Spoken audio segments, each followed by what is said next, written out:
Bonjour à tous, bienvenue à BPI France Innovation Génération. Je suis vraiment ravi d'être avec vous aujourd'hui. Je m'appelle Emmanuel Denoulet, je suis investisseur chez BPI France et j'ai la chance de m'occuper de l'internationalisation des entreprises familiales. Alors, les entreprises familiales, c'est justement notre thème du jour. Pour en parler avec moi aujourd'hui, j'ai respectivement donc Valérie Tondou de Marsac, qui est dirigeante du cabinet euh, euh, Capital et gouvernance, absolument. Et j'ai également Caroline Mathieu, la déléguée générale de Family Business at Work. Donc je les laisserai se présenter un petit peu plus en avant, juste avant leur prise de parole. Aujourd'hui, on est là pour parler d'entreprises familiales. Les entreprises familiales, vous savez, pour BPI en tout cas, c'est notre trésor national. Alors, c'est une clé de voûte de notre économie. C'est 83% des entreprises, donc c'est absolument massif dans notre paysage économique. Donc il est absolument essentiel qu'on puisse les accompagner pour qu'elles soient en croissance et qu'elles soient pérennes. Il en va de la vitalité de notre économie. Alors il y a une statistique qui fait un petit peu mal, c'est que malheureusement il y a très peu d'entreprises françaises familiales qui passent le cap de la deuxième génération. C'est simplement un peu moins de 2 en fait sur 10 en France, ce qui est très faible comparé à nos voisins allemands par exemple où c'est 5 sur 10, ou nos voisins italiens où c'est 8 sur 10. Donc, et cette statistique fait encore plus mal et la tendance en fait aura du mal dans les années qui viennent à s'infléchir si on ne fait pas quelque chose de manière urgente. C'est que il y a aussi un dirigeant sur 2 aujourd'hui qui approche l'âge de la retraite et qui n'a pas prévu, qui n'a pas organisé sa transmission. Voilà. Donc en fait, pourquoi on en est là en France? On est là pour en discuter aujourd'hui.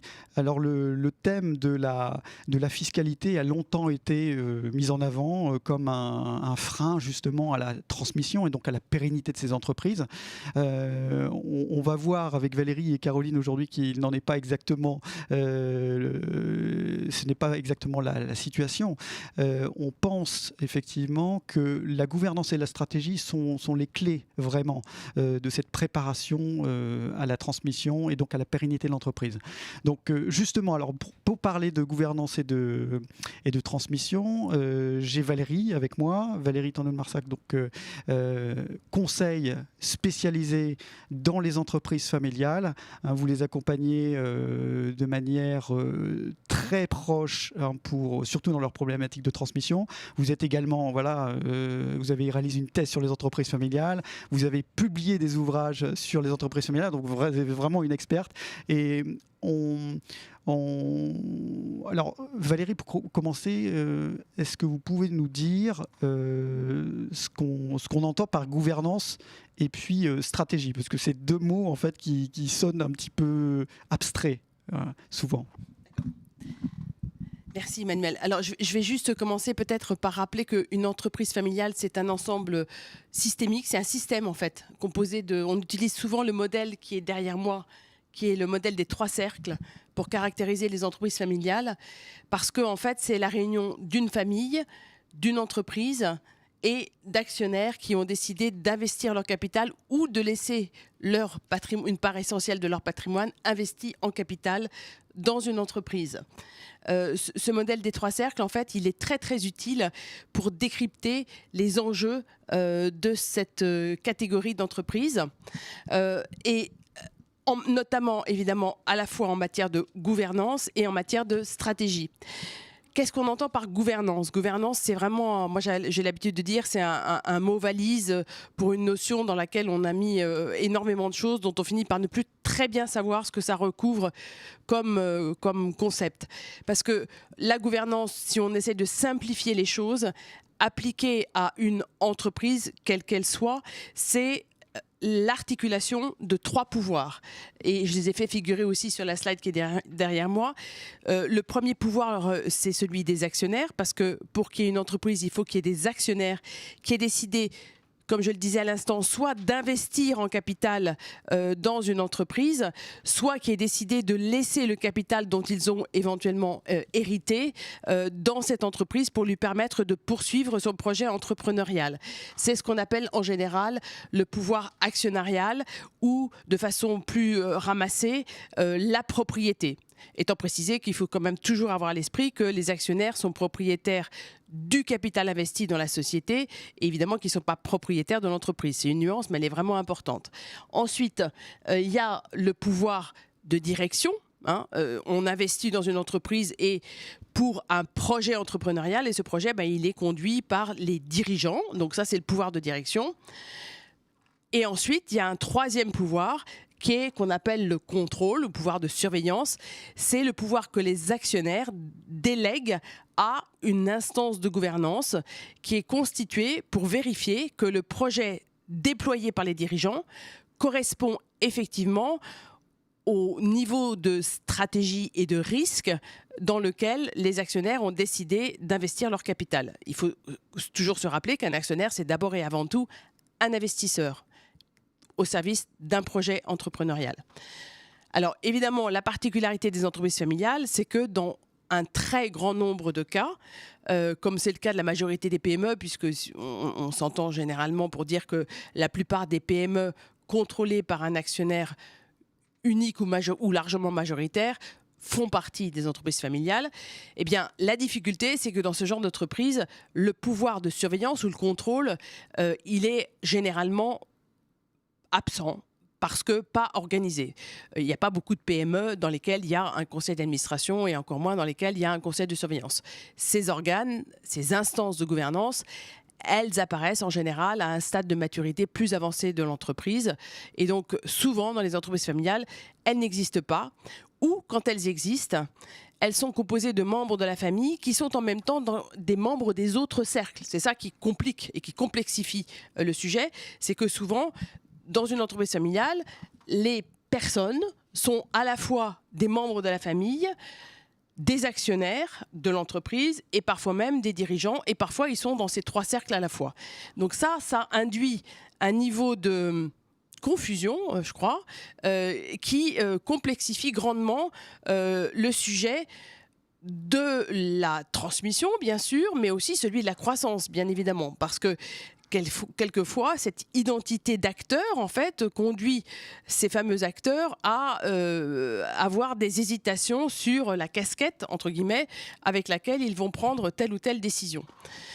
Et pourtant, c'est très nécessaire de réfléchir à la casquette que l'on porte au moment où on prend une décision, parce que, bien entendu, les enjeux en termes de stratégie sont très différents selon que l'on les envisage du point de vue de l'actionnaire. Là, c'est quand même des enjeux patrimoniaux, essentiellement, parce qu'un actionnaire, comme je le disais, c'est d'abord et avant tout un investisseur. Donc, en principe, comme tout bon investisseur, il devrait avoir en tête un couple risque-rentabilité du capital investi.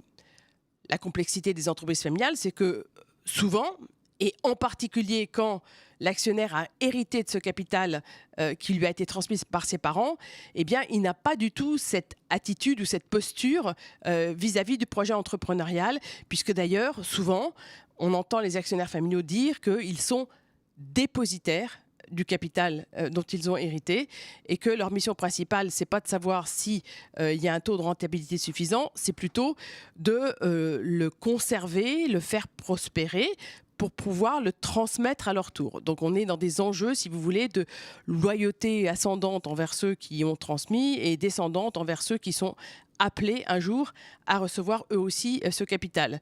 Très éloigné des considérations des investisseurs du private equity. Ensuite, donc là, on est vraiment dans des enjeux de stratégie patrimoniale et ce d'autant plus que souvent, le capital investi dans l'entreprise, en fait, représente l'essentiel du patrimoine de la famille, voire même l'essentiel du patrimoine de chacun de ceux des membres de la famille qui sont actionnaires de l'entreprise. Donc ces enjeux sont très forts, en fait, pour chacun des acteurs concernés.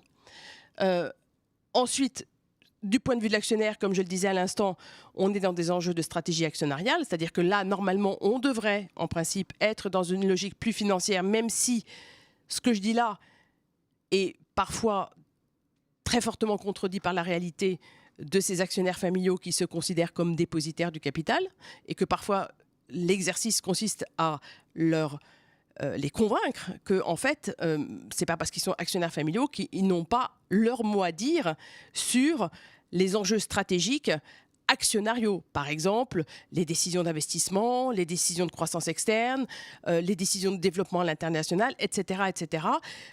Comme tout, ils doivent se comporter, à mon avis, comme tout investisseur avisé, c'est-à-dire ils doivent vraiment demander à avoir suffisamment d'informations pour être en capacité de juger si ils sont d'accord avec les projets qui sont proposés. Et puis enfin, il y a les enjeux de stratégie opérationnelle, où là, on est d'ailleurs qui sont des enjeux classiques que connaît n'importe quelle entreprise et dont il faut souligner qu'ils ne sont pas exactement sur le même horizon temporel. Parce qu'en fait, la stratégie opérationnelle, c'est un enjeu qui est déjà beaucoup plus court terme que les enjeux de stratégie actionnariale et a fortiori de stratégie patrimoniale quand l'entreprise constitue l'essentiel de l'actif familial. Merci Valérie. Donc peut-être si on fait un stop là sur ce que vous venez de dire, il y a deux choses. Il y a d'abord la gouvernance. Donc si j'ai bien compris, en fait, il faut séparer la famille de l'entreprise et puis séparer les gens qui dirigent l'entreprise de ceux qui les accompagnent. C'est ce que vous dites. Exactement. Il y a deux niveaux, il y a une double dualité qu'il faut bien avoir présente à l'esprit. Si on parle de gouvernance, en fait, il faut distinguer ce qui est du ressort de la gouvernance de l'entreprise, l'articulation de ces trois pouvoirs avec l'existence ou non d'un pouvoir de contrôle et l'opportunité d'organiser ce pouvoir de contrôle quand, par exemple, il n'existe pas encore. Et puis, il y a la gouvernance de la famille. Moi, j'ai l'habitude de dire que la gouvernance de la famille, c'est la manière dont la famille s'organise pour être un bon actionnaire pour l'entreprise. Et là, il y a toutes sortes de stratégies que l'on peut utiliser, sachant que il ne faut pas résumer la gouvernance de la famille au simple mot charte familiale. Et parce que la charte familiale, d'abord, avant d'être un document, comme on le pense souvent, c'est surtout et avant tout un processus. Ça, je pense que c'est vraiment important. Ce qui importe, c'est qu'il y ait une concertation au niveau familial, c'est-à-dire qu'on s'engage dans un processus de discussion, si possible d'ailleurs, à mon avis, accompagné par un tiers neutre et indépendant qui va se mettre à l'écoute des besoins de chacun pour arriver ensuite à construire un projet familial pour l'entreprise. Ça, c'est la partie gouvernance familiale. D'accord, donc deuxième enseignement dans ce que vous dites aujourd'hui, c'est finalement au niveau de la stratégie, c'est à la fois le projet de la famille en elle-même et puis ensuite le projet, ce qu'on appelle le plan stratégique de l'entreprise. Ce sont vraiment deux niveaux différents. Il y a vraiment le projet, comment la famille s'organise pour soutenir le projet entrepreneurial qui va être déployé par l'entreprise. Et là, on va évidemment retrouver les enjeux de stratégie opérationnelle qui sont communs à toutes les entreprises. D'accord. J'en profite pour vous dire qu'il ne faut pas hésiter à poser des questions puisqu'on les reçoit et on peut y répondre au fil de la conversation ou bien à la fin, on a gardé du temps pour en parler. Valérie, donc, si je résume sur la gouvernance et la stratégie, on a la double dualité au terme de gouvernance, la famille, l'entreprise, je dirige, je ne dirige pas, j'accompagne. Et en termes de stratégie, vraiment trouver quelque part un alignement je dirais, des actionnaires sur le projet de la famille et de l'entreprise. Concrètement, en fait, quelles sont vos petites recettes clés pour réussir en fait, à construire cela, à part la concertation dont vous venez de parler? Pour moi, la première, je crois, première chose, c'est vraiment d'écouter. C'est-à-dire que ce n'est pas un sujet qui concerne uniquement le chef de l'entreprise. Moi, souvent, quand j'interviens dans des familles, j'insiste pour qu'on commence par faire une réunion où le chef d'entreprise vient accompagné de toute sa famille, même si la famille n'est pas encore impliquée dans la direction de l'entreprise, tout simplement parce que, compte tenu de la dimension patrimoniale du capital, si on a utilisé le terme propriété sur le schéma qui est là, c'est parce que ce capital, il fait partie du patrimoine de l'actionnaire, donc il a vocation à être transmis selon les règles du droit successoral français, c'est-à-dire transmis aux enfants. C'est-à-dire, en d'autres termes, la transmission, c'est automatique. Si le chef d'entreprise ne fait rien, le capital sera transmis à ses enfants. Donc, ces enfants, de mon point de vue, doivent impérativement être associés au processus de réflexion, même si ils sont dans des activités ou dans des dispositions d'esprit très éloignées de l'entreprise. Donc ça, c'est la première recette. Et ce d'autant plus que sinon, le risque, c'est que comme on le fait souvent dans les familles, on fonctionne sur ce que j'appelle des croyances. En fait, on tient les choses pour acquises. Par exemple, c'est un grand classique, ma fille ne s'intéresse pas à l'entreprise. Ça reste malheureusement quelque chose qui est encore souvent d'actualité. Et je crois que le pire que l'on puisse faire, c'est de prendre des décisions fondées sur des convictions que personne n'a jamais challengées. C'est-à-dire que ça n'est jamais que la projection du chef de famille, cette fois-ci, sur ce qu'il pense que ses enfants pensent. Mais ça, c'est juste une croyance, en fait. Donc la première chose, c'est, si j'ose dire, dégommer les croyances, c'est-à-dire engager un dialogue qui va permettre à chacun de s'exprimer. Ce dialogue, il peut être ouvert avec tout le monde autour de la table, et à mon avis, c'est très bien aussi et très important qu'à un moment, il puisse être confidentiel, c'est-à-dire qu'il y ait un tiers neutre par rapport à la famille, qui puisse mener des entretiens individuels dans lesquels chacun va pouvoir, en toute confiance, dire ce qu'il ressent comme besoin vis-à-vis de l'entreprise. Parce que souvent, en famille, c'est très difficile. On est quand même sur un terrain extrêmement difficile. Moi, je dis souvent, en fait, il n'y a que des sujets tabous. Hein. Quand on parle de transmission, notamment de l'entreprise familiale, on parle de l'argent, on parle de la mort et on parle de l'harmonie familiale. Il n'y a pas de sujet plus compliqué que cela. Et si on ajoute la couche du principe d'égalité successorale cher aux Français, là, vraiment, on a tous les ingrédients pour quelque chose de très compliqué. Donc, la recette pour ça, c'est écouter, associer à la discussion. Et je pense qu'il y a aussi une troisième recette, c'est poser sur la table les choses avec des enjeux concrets. Moi, je pense que c'est toujours très bien de raisonner à partir d'hypothèses chiffrées. Parce que sinon, en fait, les gens font tourner des scénarios un peu anxiogènes dans leur tête. Et si ça vaut ci, et si ça vaut ça, et si on fait ça. Et là, il n'y a pas mieux pour ne pas avancer que de faire tourner dans sa tête des scénarios anxiogènes. Moi, j'appelle ça psychoter. Donc, en fait, l'idée, c'est arrêter de psychoter par comment ? Avec un processus de discussion, d'écoute et de concertation. Donc on voit que c'est très très important de discuter pour vraiment organiser cette gouvernance et cet alignement stratégique de l'entreprise. Je vais passer la parole à Caroline Mathieu, qui est déléguée générale du Family Business Network France, FBN. Caroline, pouvez-vous déjà vous présenter et puis présenter votre association et puis aussi nous présenter votre vision par rapport à ce qui a été dit par Valérie? Bonjour, merci beaucoup Emmanuel. Le FBN, qui est l'acronyme du Family Business Network, est le réseau des entreprises familiales. C'est une organisation qui est mondiale, qui regroupe 17 000 adhérents dans le monde entier, qui sont des membres, tous dirigeants et actionnaires d'entreprises familiales. En France, ça représente à peu près 10%. Des entreprises familiales de toute taille, qui vont de la PME à l'entreprise de taille intermédiaire et à la grande entreprise, de toute génération. On accompagne des dirigeants et actionnaires d'entreprises familiales de première génération jusqu'à la 15e génération en France, mais dans le monde, les plus anciennes au Japon sont bien plus anciennes que ça. Et on mesure à quel point, quel que soit le secteur d'activité, ce qui est clé dans une transmission réussie, c'est le partage d'expérience, c'est l'ouverture et c'est la communication. Valérie Tando de Marsac l'a très bien dit. En fait, dans une transmission d'entreprise, il y a beaucoup d'émotionnel, il y a beaucoup d'enjeux humains qui sont sur la table au-delà des enjeux de l'entreprise et du patrimoine. Et donc, il est nécessaire de se parler avec des règles qui soient claires, qui soient concertées, qui soient le plus possible transparentes pour tous, d'où la stratégie à mettre en place et la gouvernance. Mais s'il y a une règle d'or sur laquelle je voudrais revenir, parce que pour moi c'est peut-être la plus importante, c'est prendre vraiment la mesure du temps que prend une transmission réussie. Et ça se mesure non pas en mois ni en trimestre, mais bien en années. Et parmi tous les dirigeants que nous accompagnons, nous rendons compte qu'une transmission, ça peut prendre une dizaine d'années.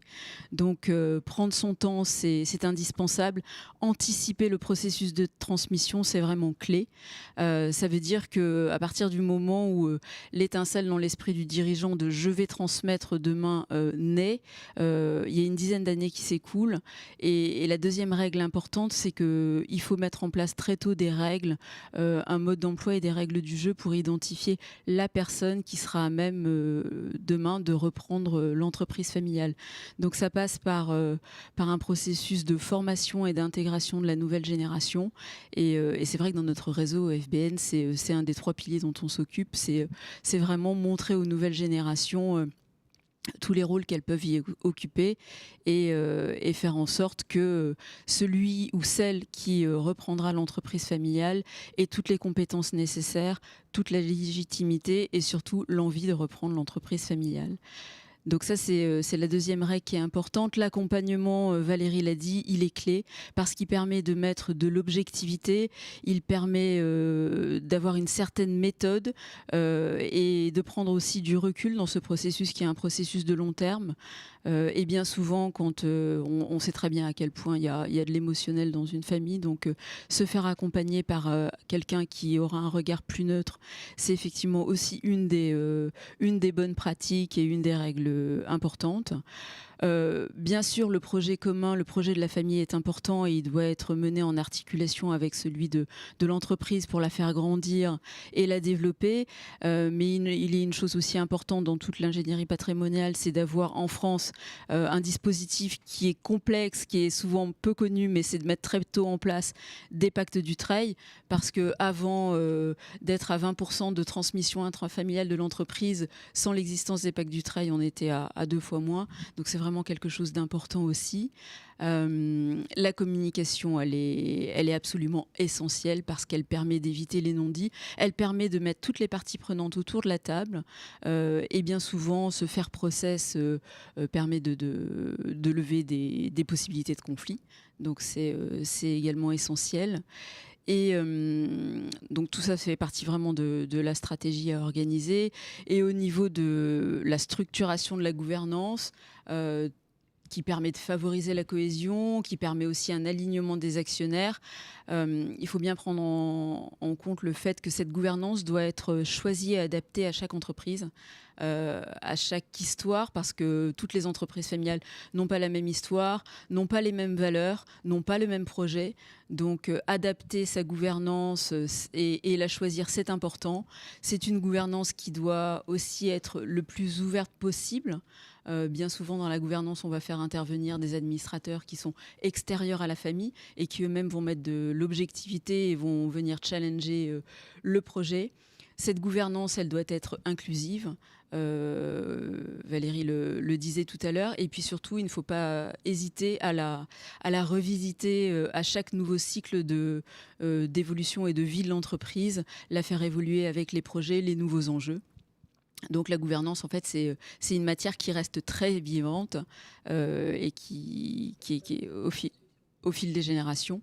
La gouvernance qu'on a à la première génération ne sera pas la même ni à la deuxième ni à la troisième.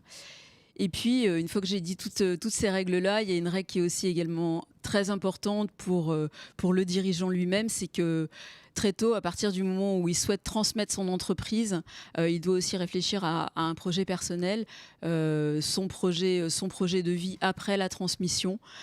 Tourner la page, c'est important. Laisser la place à la nouvelle génération, c'est important aussi. C'est une dynamique qui se joue entre celui qui cède l'entreprise et celui ou celle qui va la reprendre. Mais c'est vrai que ce projet ma vie après la transmission, c'est également quelque chose qui doit être pris en compte le plus tôt possible. Donc voilà, ça fait ces 7 règles d'or, mais on pourrait en ajouter encore d'autres. Tu m'as dit en fait dans les choses que je pouvais ajouter, il y en a une que j'ai oubliée, c'est que il faut rien imposer à mon avis. En fait, je pense que la clé c'est que chacun puisse s'approprier le projet. Et souvent en fait quand je parle de charte familiale, on me pose la question de savoir si la charte familiale a une valeur légale ou si elle emporte un engagement ou une force, etc.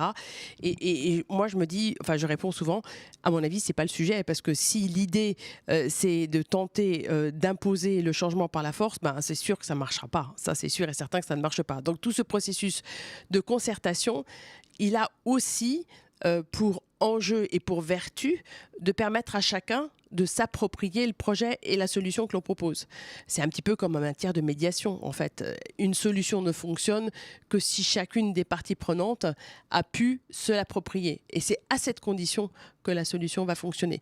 C'est d'ailleurs pour ça aussi que je pense qu'il est très très important de faire preuve de pédagogie quand on explique les solutions ou les scénarios que l'on envisage. Et là aussi, parfois, moi j'ai l'objection, on me dit mais c'est trop compliqué, c'est trop technique, les pactes du Treil, c'est trop technique, etc. Ou mais non, je ne vais pas faire ça, je ne vais pas associer au processus de décision tel ou tel enfant ou telle personne de la famille parce qu'elle est trop éloignée de l'entreprise. Ça, je pense que c'est une objection qu'il faut vraiment balayer d'un revers de main. N'importe qui est capable de comprendre n'importe quel scénario compliqué à partir du moment où il est expliqué correctement. Donc la pédagogie aussi, je pense, est une clé essentielle parce que c'est elle qui permet à chacun de s'approprier le projet et d'y jouer la partition qui est attendue de lui. Merci. Donc on voit qu'effectivement établir le dialogue, écouter, se concerter, impliquer les gens, c'est plus fondamental que le juridique. J'avais une question par rapport effectivement à l'idée reçue selon laquelle les transmissions en France sont pas légion. On a longtemps évoqué effectivement le fait qu'on avait une fiscalité qui était trop lourde. Donc qu'est-ce que vous en pensez ? Ça, je pense que c'est pas vrai en fait, parce que bon an mal an, alors évidemment, facialement, le barème des droits de succession, il est extrêmement élevé, hein, puisque vous savez qu'au-delà de 1 800 000 € de valeur transmise, on est à 45%. Mais ça, c'est un taux marginal. Et justement, tout l'objet du dispositif des pactes du Treil que Caroline a cité tout à l'heure, qui devrait normalement être souscrit par tous les entrepreneurs, c'est de permettre de diminuer au moins par 10 ce taux de fiscalisation de la transmission du capital. Hein. Je parle de la transmission du capital. Donc la fiscalité, honnêtement, et encore, ce taux peut être amélioré. Plus on s'y prend tôt, plus les chefs d'entreprise s'y prennent tôt, plus il peut espérer améliorer encore ce taux de fiscalisation de la transmission en utilisant notamment un autre mécanisme qui est très très très fréquemment utilisé dans les transmissions, qui est le démembrement des actions, c'est-à-dire en fait de ne transmettre que la nue propriété qui par définition vaut moins cher que la pleine propriété. Donc là on a un deuxième levier fiscal qui vient s'ajouter à celui des pactes du Treil, et l'un dans l'autre, véritablement, si le chef d'entreprise s'y prend jeune, on peut atteindre des taux de fiscalisation qui sont tout à fait faibles, à tel point que certains ont pu dire, d'autres le contestent, mais certains ont pu dire que la France était un paradis fiscal pour la transmission d'entreprise. Bon, il ne faut peut-être pas exagérer, parce que même si le taux marginal est faible, si la valeur à transmettre est élevée, évidemment, en valeur absolue, les sommes qui doivent être payées peuvent néanmoins être très élevés, et là ça peut poser un problème quand il n'y a pas d'autres éléments patrimoniaux dans la famille. Mais ceci étant, franchement, la fiscalité, c'est pas l'obstacle majeur. Après, la France étant ce qu'elle est, la règle fiscale est assez simple, son application est nettement plus compliquée, donc le diable est dans les détails comme toujours, donc effectivement ça peut créer une complexité qui n'est pas toujours facile à traiter. Raison de plus pour se faire accompagner par des professionnels qui ont l'habitude en fait de ce genre de choses. Et puis après, je pense que la dernière chose que l'on peut dire à ce sujet, c'est que il ne faut pas que la fiscalité pilote en fait les décisions de transmission, parce que là l'objectif c'est pas d'optimiser fiscalement la transmission, parce que là si on a cet objectif, il y a de grandes chances que l'on prenne des décisions qui sont erronées. Encore une fois, moi j'ai l'habitude de faire un petit schéma où je présente en fait un coup de projecteur sur le projet pour l'entreprise, pour la famille, pour chacun des membres de la famille. C'est ça la clé en fait, et c'est ça qui doit gouverner les décisions, parce que le coup de projecteur, il est sur le projet, et puis après on peut mettre un mur, et derrière le mur on met la boîte à outils. Il y aura toujours les bons outils, et souvent je fais aussi le parallèle avec une maison. Vous n'allez pas faire venir le plombier pour lui demander de passer les tuyaux dans la maison avant d'avoir finalisé les plans avec l'architecte, parce que sinon vous êtes sûr que les tuyaux ne seront pas au bon endroit. Donc, juste par curiosité, si on cumule les deux systèmes, là, du trail et démembrement, en fait, on peut diviser par combien je dirais Au moins 10 et parfois au moins plus. 10. Au moins 10 et parfois plus, d'accord. Et ce que je retiens aussi dans ce qui est dit, c'est que finalement, Enfin, divisé par rapport divisé par 10. à ce qui, voilà, à ce qui résulterait de l'application simple du barème. Oui, bien sûr, d'accord. Oui, c'est ça, on est facile, c'est ce que je dis. En fait, si le taux marginal, la tranche haute du barème d'imposition des droits de mutation à titre gratuit, puisque c'est ça dont il s'agit, est de 45% au-delà d'1,8 million, mais c'est assez facile de descendre à 4,5, voire même un petit peu moins, si on utilise les autres mécanismes d'allègement du coût fiscal de la transmission, qui sont notamment le démembrement de propriété, à condition qu'il soit réalisé suffisamment jeune. Parce qu'en fait, la valeur de la nue propriété augmente de 10% par tranche de 10 ans. Voilà. Plus on attend, plus c'est cher. Si on anticipe et si on le fait tôt, en gros, la fiscalité ne devient plus n'est pas un obstacle. Et il ne faut pas mettre la charrue avant les bœufs. C'est-à-dire que la fiscalité doit être un outil au service du projet pour le structurer. Mais c'est vrai que si on conjugue les deux, si on anticipe et qu'on optimise, naturellement, on peut réaliser une très belle transmission à moindre coût. Très bien. Alors, je vois qu'il y a quelques questions dans la salle. Hop. Bonjour, nous sommes une entreprise familiale dirigée par 3 membres de la famille, ayant des expériences et des compétences différentes. Quelle est la bonne manière d'établir les bonnes rémunérations pour chacun ? Je ne sais pas laquelle d'entre vous... Alors on a... Bonne rémunération. Oh là là, vaste sujet, vaste question. Enfin, moi j'ai envie de dire... Il y a un auditeur, un spectateur qui nous dit, pour ne pas créer de problème, nous avons donné la même rémunération à chacun. Alors là aussi, j'ai envie de dire, il y a plein de stratégies possibles. Soit tout le monde a la même rémunération, au risque de créer des frustrations.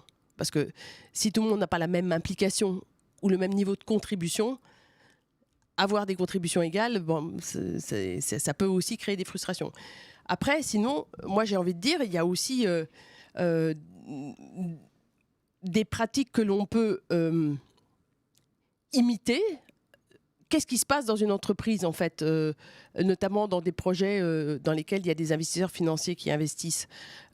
On définit des business plans et ensuite on cale la rémunération sur l'atteinte ou la réalisation ou non-réalisation d'objectifs. Donc peut-être qu'un mix auquel il serait possible de réfléchir, ce serait tout le monde a la même rémunération de base et ensuite, en fonction de la business unique que dirige chacun, peut-être qu'on peut avoir un business plan et complété par une partie variable qui est liée aux objectifs du business plan. C'est une possibilité.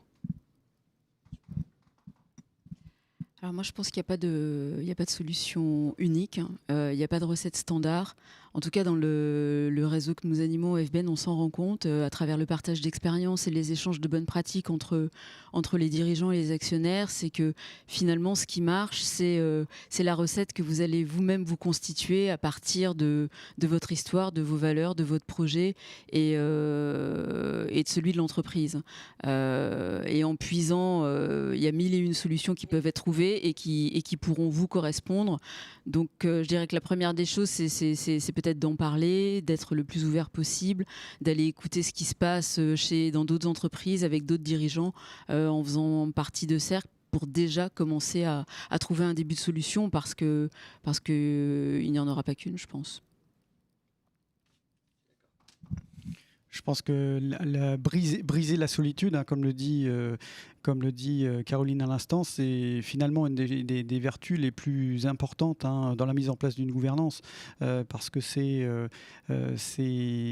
mettre en place quelque part un miroir aussi par rapport au projet qu'on mène, quand on est dirigeant, quand on est donc exécutif dans une entreprise, avoir un conseil de surveillance, un conseil d'administration, enfin un organe d'accompagnement, quel que soit son nom ou sa forme juridique, c'est vraiment, en tout cas du point de vue de l'investisseur que je suis, une vertu incroyable, parce que c'est pour le dirigeant une ouverture, c'est-à-dire et on encourage beaucoup les entrepreneurs je dirais, à doter leur conseil d'administration, si on doit prendre une structure pour la citer, d'administrateurs indépendants, parce que c'est une richesse extérieure, souvent plus objective, en tout cas dépassionnée par rapport aux sujets qui peuvent exister dans la famille. Et on n'est pas en train de dire qu'il faut éradiquer le côté familial d'une entreprise, c'est justement sa vertu.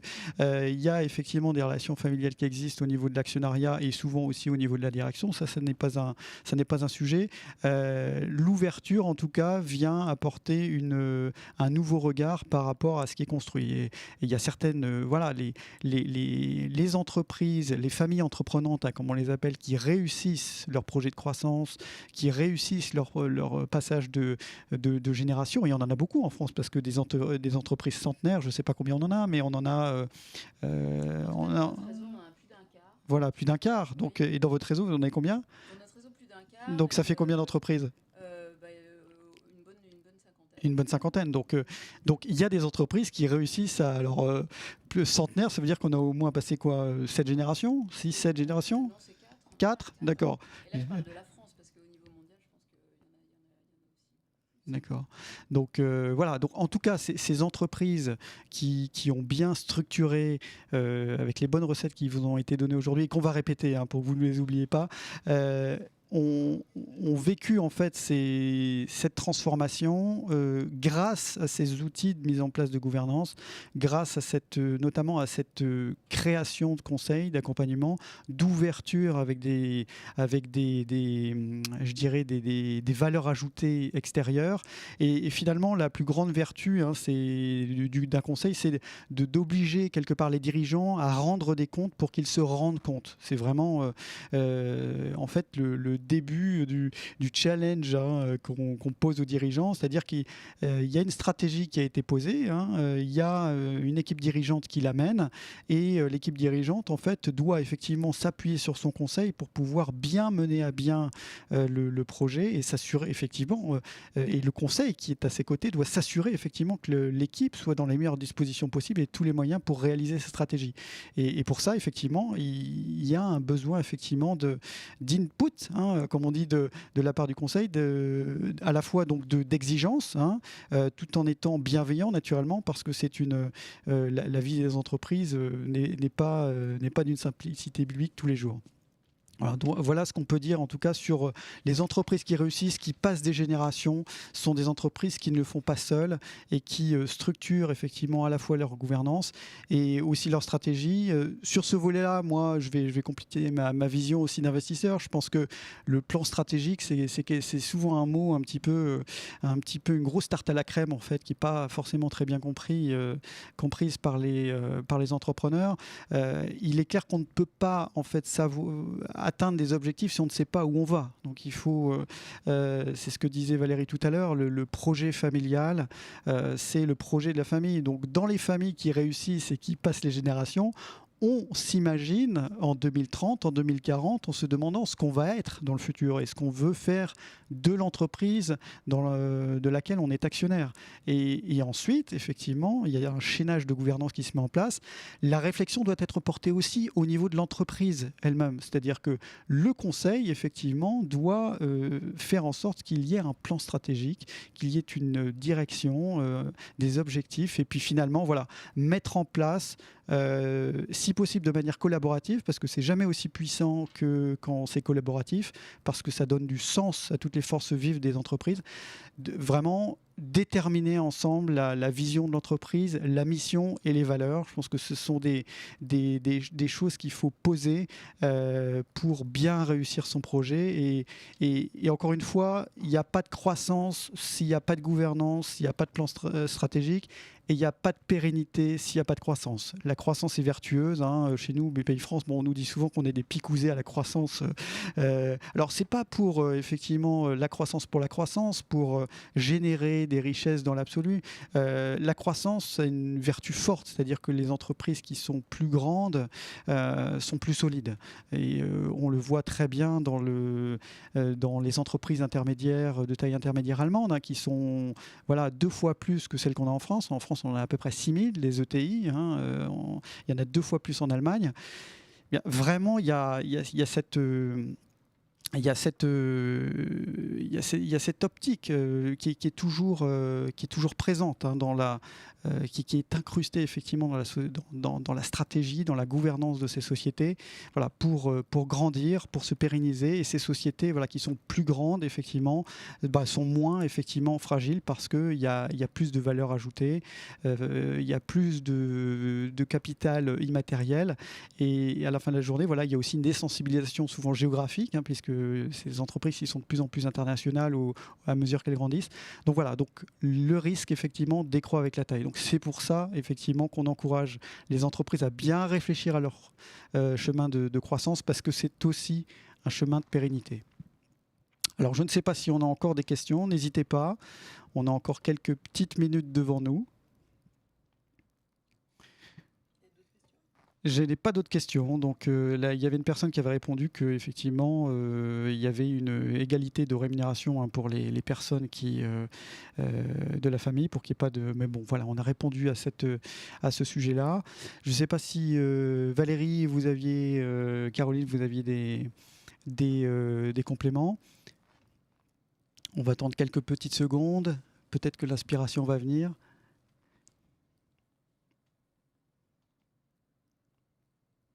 Bah écoutez, en tout cas, on a été ravis de partager ce moment avec vous. On va peut-être répéter je dirais les messages clés, à la fois les bonnes recettes et puis les règles d'or que vous avez citées tout à l'heure. Je pense que comme ça, tout le monde repartira avec un bagage supplémentaire. Et naturellement, voilà, on vous encourage à vous faire accompagner, à ne pas rester seul. Et c'est non seulement valable au sein d'un conseil de surveillance, hein, comme on vient de vous l'expliquer, hein, cette gouvernance. N'hésitez pas aussi à le faire dans des instances voilà, comme le Family Business Network, voilà, où ce sont les familles en fait, qui parlent entre familles. Donc c'est un forum en fait, entre entrepreneurs. Et il y en existe d'autres, mais en tout cas, c'est un forum réservé aux entreprises familiales. Et donc en cela, c'est quelque chose où vous vous sentirez à l'aise, vous, entrepreneurs familiaux, pour échanger sur des problématiques en fait que vous vivez tous un jour, et vous n'êtes pas unique dans votre cas, et c'est justement en partageant que vous trouvez les solutions à votre chemin de progrès, chemin de croissance. Et puis voilà, et aussi prenez du conseil, hein. Nous on vous encourage chez BPI France, il y a des accélérateurs à venir. Il y a d'ailleurs un accélérateur dédié aux entreprises familiales qu'on a construit avec le FBN, et donc dans ces accélérateurs familiales, voilà, il y a un cocktail de mise en réseau. Déjà, c'est ce dont je parle à l'instant. La mise en réseau, c'est côtoyer des gens qui ont les mêmes problématiques que vous. Pas les mêmes problématiques, mais les mêmes sujets que vous. Parce qu'il y a toujours des solutions aux problèmes que vous rencontrez, même si quand vous retrouvez le dimanche autour de la table en famille, les solutions ne sont pas évidentes. Voilà. La première vertu, c'est le réseau, c'est de briser cette solitude. Ensuite, c'est un accompagnement universitaire. On retourne un peu sur les bancs de l'école pas pour faire de la théorie, mais pour travailler en fait sur tous ces sujets-là concrètement sous forme d'ateliers. Et il y a une progression voilà, qui est vraiment patente hein, dans les accélérateurs.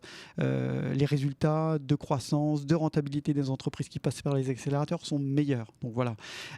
Troisième ingrédient, c'est le conseil. Donc là, on a Valérie qui peut aussi vous accompagner. On a le conseil individuel dans ces accélérateurs, c'est aussi de trouver en fait une ressource pour se faire accompagner individuellement. Donc on a des modules de conseil qui sont à 360 degrés sur l'entreprise, et en l'occurrence il existe des très bonnes solutions que Valérie met en place pour les entreprises qui sont accélérées par BPI France, et il y en a près de 1000 par an maintenant qui le sont. Ce sont voilà, par exemple des modules pour réfléchir à sa gouvernance, pour réfléchir à sa transmission, donc des sujets effectivement qui sont fondamentaux pour vous et sans lesquels en fait il est souvent difficile de continuer. Un dernier mot pour redonner les bonnes recettes, et puis on dit au revoir. Moi je dirais juste la recette la plus importante à mon avis, c'est un sujet dans lequel il ne faut pas se laisser aveugler par la complexité, parce que comme souvent quand les outils sont complexes, on a tendance à se précipiter sur les outils en cherchant l'outil miracle. Donc moi mon message c'est: il n'y a pas d'outil miracle, il n'y a que des outils adapté à votre projet. Et pour cela, la priorité, c'est de construire votre projet en concertation avec tous ceux qui ont vocation à y être impliqués, c'est-à-dire y compris vos enfants. Je ne sais pas s'il y a encore le temps de vous dire, mais anticiper et surtout communiquer. Merci beaucoup.